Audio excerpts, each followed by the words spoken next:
Donald Trump के पाकिस्तान के बारे में बयान को किस नज़र से देखते हैं? आपको चंद दिन बाद इस बात का अंदाजा हो जाएगा कि क्या होने वाला है। शर्मिंदगी की बात यह है कि हुकूमत के अहम ओहदेदार भी जवाब देने से कासिर हैं।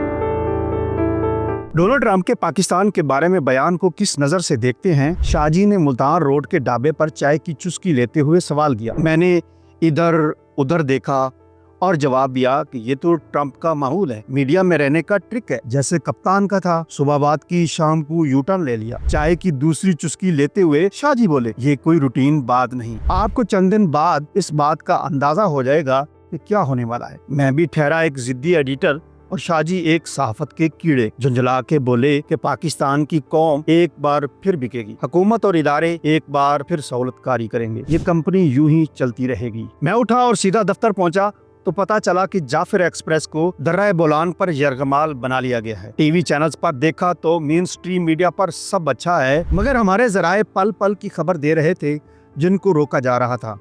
मेन स्ट्रीम मीडिया तो काबू में था। सोशल मीडिया पर कुछ ठीक तो कुछ फेक खबरें भी चल रही थी। कुछ खबरें तो BLA के पेजेस और व्हाट्सएप नंबर से भी फैलाई जा रही थी। एक खबर ऐसी भी थी जिसका पाकिस्तानी मीडिया को इल्म नहीं था, मगर डोनाल्ड ट्रंप ने कांग्रेस अरकान के साथ एक खुशखबरी के तौर पर शेयर किया और साथ ही पाकिस्तान का शुक्रिया भी अदा किया। मसला ये है कि सब कंट्रोल में है सिवाय इनके जिनको कंट्रोल करना चाहिए। तुम ये नहीं बोल सकते, तुम ये नहीं कह सकते, तुम ये लिखोगे तो गद्दार कहलाए जाओगे, ये बोलोगे तो मार दिए जाओगे, फलां तुम्हारी हद है, इसे अबूर करोगे तो उठा लिए जाओगे। ये अपनी मर्जी से बोलता है, ये अपनी मर्जी से सोचता है, ये बेअदब मुकद्दस लोगों पर हरफ उठाता है, ये इनके बारे में पूछता है जिनके बारे में सवाल करना गुनाह है। ये वो पाबंदियां हैं जिनमें पाकिस्तानी मुआशरा जकड़ा हुआ है। मुकर्रर अपनी मर्जी से तकरीर नहीं कर सकता, लिखारी आजादी से लिख नहीं सकता। सहाफी के पास खबर होती है लेकिन वो इसे मिनो अन अपने कारीन या नाजरीन तक पहुँचाने से कासिर है। कितनी अफसोसनाक बात है कि पाकिस्तान भर में 17 फरवरी 2024 से बंद होने वाली एक्स की सर्विस ताहाल बिला तातुल बहाल नहीं हो सकी। शर्मिंदगी की बात यह है कि हुकूमत के अहम ओहदेदार भी जवाब देने से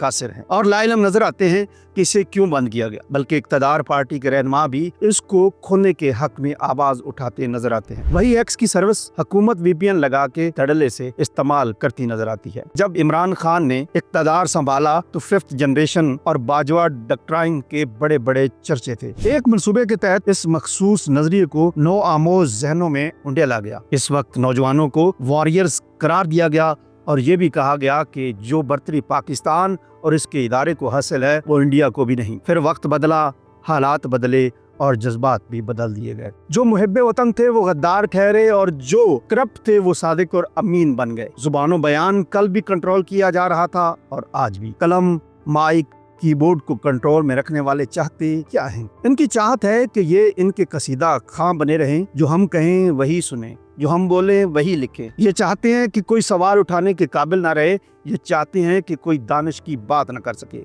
ये चाहते हैं कि जो हम कहें इसी को सच समझकर कबूल किया जाए। ये बड़ी हद तक कामयाब हो चुके हैं। अहद हाजिर के बच्चे 10 साल से पीछे नहीं सोचते। ये बच्चे लॉन्ग टर्म मेमोरी लॉस का शिकार हो चुके हैं। 10 साल से पीछे इनके दिमाग बंद हो जाते हैं। पहले क्या से क्या होता रहा कुछ भी इनकी समझ में नहीं आता। ये एक सोच और एक सोचे समझे मंसूबे के तहत किया गया। एक एक करके अक्ल शऊर की बात करने वाले इदारे बांझ बना दिए गए। अब वो इनकलाबी शायर नहीं मिलेंगे जिनके एक एक मिसरे पर शुरा में जलजला पैदा हो जाता। अब वो लिखारी नहीं रहे जिनके जुमले दस्तूर बन जाते। अब वो तलबा नहीं जिनके नारों से ईमान कांपते थे। अब तो तालीमी इदारे ब्रायलर पालने वाले मुर्गी फार्म बन चुके हैं जिनके तैयार करदा बच्चे खुद अपने पैरों पर खड़े नहीं हो सकते। हम एक हजूम बन गए, एक कौम न बन सके। कुछ सीधा सीधा पुराने लोग रह गए हैं, इनको भी बजोरे ताकत झुकाना चाहते हैं। इनको डराया जा रहा है, धमकाया जा रहा है, फिर भी बाज नहीं आते तो सोशल मीडिया पर रुलाया जा रहा है। सर जिस पे ना झुक जाए उसे दर नहीं कहते, हर दर पे जो झुक जाए उसे सर नहीं कहते। यही काम इंडिया का मोदी करता है तो हम इसे फस्ताई कहते हैं। यही काम अमेरिका का ट्रंप करता है तो हम उसे गालियां देते हैं। यही काम इस्राएली नेतन्याहू करता है तो उसे हम क्या से क्या कहते हैं। हमें अपना सच सच क्यों लगता है? किसी दूसरे का सच सुनने का भी दिल गुर्दा होना चाहिए। शाहजी की बातों में कमाल था। चाय में जितनी कड़वाहट थी تھی اس سے کہیں زیادہ شاہ جی کی باتوں میں تھی۔ وہ کہتے گئے، ہم سنتے گئے۔ وہ فرما رہے تھے، امریکہ نے موجودہ بندوبست کو قبول کر لیا ہے، یہ بندوبست افغانستان کے خلاف اسلحہ وصولی کے لیے استعمال ہوگا، یعنی کمپنی تو یہی چلے گی۔ کیا آپ کو بھی یہی لگتا ہے؟